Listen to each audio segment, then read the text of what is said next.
SPN9 news में आपका स्वागत है। मैं हूं आपके साथ दिनेश कुमार। महाराष्ट्र की राजनीति इन दिनों दिलचस्प बनी हुई है। दरअसल सूत्रों के हवाले से मिली खबरों के मुताबिक एकनाथ शिंदे महाराष्ट्र में आने वाले वक्त में उद्धव ठाकरे के साथ बढ़ती बीजेपी के नजदीकियों के चलते यहां पर देवेंद्र फडणवीस को बड़ा झटका देने की तैयारी कर रहे हैं। दरअसल आपको बता दें कि करीब 20 विधायकों का उद्धव ठाकरे के संपर्क में यहां पर जो बैठक हुई है वो शिंदे के 20 विधायकों के साथ हुई है।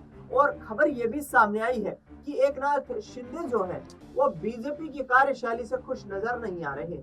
हालांकि तमाम सूत्रों से जो खबरें मिली है उसके मुताबिक एकनाथ शिंदे ने भारतीय जनता पार्टी को पिछले दिनों जिस तरीके से आंखें दिखाते हुए कहा कि ये याद रखिए कि मैं सरकार बनाना जानता हूं तो सरकार गिराना भी जानता हूं, और किस तरीके से महाराष्ट्र में सियासी खेल करना है उसमें एकनाथ शिंदे से बेहतर कोई नहीं जानता है। दरअसल आपको बता दें कि पिछले कुछ वक्त से उद्धव ठाकरे के गुट के साथ भारतीय जनता पार्टी और मुख्यमंत्री देवेंद्र फडणवीस के बीच नजदीकियां बढ़ रही हैं।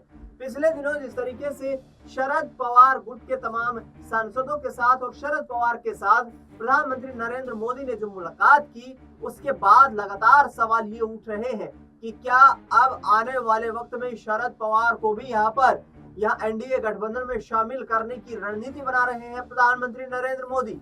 लेकिन एकनाथ शिंदे के जो बगावती बयान सामने आए उसने बीजेपी की नींद उड़ा दी है। दरअसल एकनाथ शिंदे का साफ तौर पर कहना है कि महाराष्ट्र में महायुति सरकार जो चलानी है वो सहयोग से चलेगी, उन्हीं वादों के उन्हीं दावों के आधार पर चलेगी जिसके आधार पर प्रदेश की जनता के बीच में उतरकर चुनाव में जो वादे किए गए थे। उन्होंने कहा कि शिवसेना कमजोर नहीं है बल्कि शिवसेना किंग मेकर है। शिवसेना ये जानती है कि किस तरीके से महाराष्ट्र की सरकार बनानी है।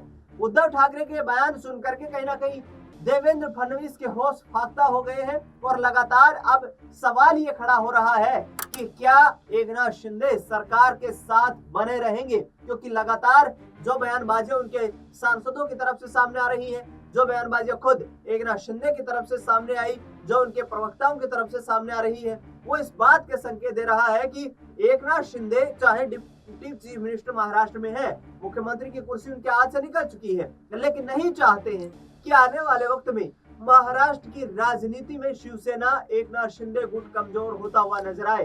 दरअसल अब देखना ये होगा कि क्या आगे आने वाले वक्त में बीजेपी एकनाथ शिंदे को साइडलाइन करते हुए उद्धव ठाकरे के साथ हाथ मिलाकर फिर से महाराष्ट्र की राजनीति में आगे बढ़ने पर यहाँ पर कोई संकल्प ले रही है, कोई प्रयत्न कर रही है। फिलहाल इस खबर में इतना ही।